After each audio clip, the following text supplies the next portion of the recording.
اور جب انہوں نے پرندوں کا جائزہ لیا تو کہنے لگے کیا سبب ہے مجھے ہدہد نظر نہیں آتا؟ کیا کہیں غائب ہو گیا ہے؟ میں اسے سخت سزا دوں گا یا ذبح کر ڈالوں گا یا میرے سامنے اپنی بے قصوری کی واضح دلیل پیش کرے۔ ابھی تھوڑی ہی دیر ہوئی تھی کہ ہدہد آ موجود ہوا اور کہنے لگا کہ مجھے ایک ایسی چیز معلوم ہوئی ہے جس کی آپ کو خبر نہیں، اور میں آپ کے پاس ملک سبا سے ایک یقینی خبر لے کر آیا ہوں۔ میں نے ایک عورت دیکھی کہ ان لوگوں پر حکومت کرتی ہے اور ہر چیز اسے میسر ہے، اور اس کا ایک شاندار تخت ہے۔ میں نے دیکھا کہ وہ اور اس کی قوم اللہ کو چھوڑ کر آفتاب کو سجدہ کرتے ہیں، اور شیطان نے ان کے اعمال انہیں آراستہ کر دکھائے ہیں اور ان کو رستے سے روک رکھا ہے، پس وہ رستے پر نہیں آتے اور نہیں سمجھتے ہیں کہ اللہ کو جو آسمانوں اور زمین میں چھپی چیزوں کو ظاہر کر دیتا اور تمہارے پوشیدہ اور ظاہر اعمال کو جانتا ہے، کیوں سجدہ نہ کریں؟ اللہ کے سوا کوئی عبادت کے لائق نہیں، وہی عرش عظیم کا مالک ہے۔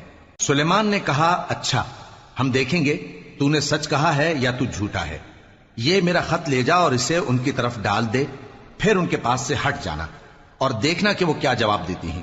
ملکہ نے کہا کہ دربار والو، مجھ تک ایک نامہ گرامی پہنچایا گیا ہے، وہ سلیمان کی طرف سے ہے، اور مضمون یہ ہے کہ شروع اللہ کا نام لے کر جو بڑا مہربان نہایت رحم والا ہے، بعد اس کے یہ کہ مجھ سے سرکشی نہ کرو اور مطیع و فرما بردار ہو کر میرے پاس چلے آؤ۔ خط سنا کر کہنے لگی کہ اے اہل دربار، میرے اس معاملے میں مجھے مشورہ دو، جب تک کہ تم حاضر نہ ہو اور صلاح نہ دو میں کسی کام کا فیصلہ نہیں کیا کرتی۔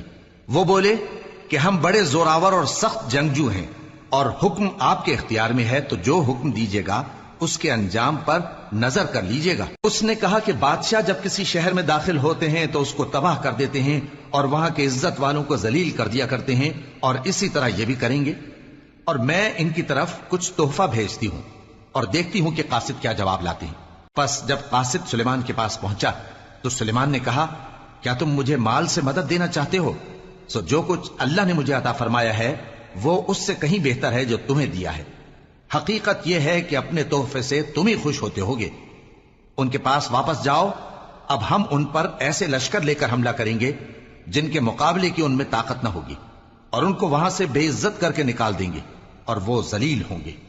سلیمان نے کہا کہ اے دربار والو، کوئی تم میں ایسا ہے کہ قبل اس کے کہ وہ لوگ فرما بردار ہو کر ہمارے پاس آئیں، ملکہ کا تخت میرے پاس لے آئے؟ جنات میں سے ایک قوی ہیکل جن نے کہا کہ قبل اس کے کہ آپ اپنی جگہ سے اٹھیں میں اس کو آپ کے پاس لا حاضر کرتا ہوں، اور مجھے اس پر قدرت بھی حاصل ہے اور امانت دار بھی ہوں۔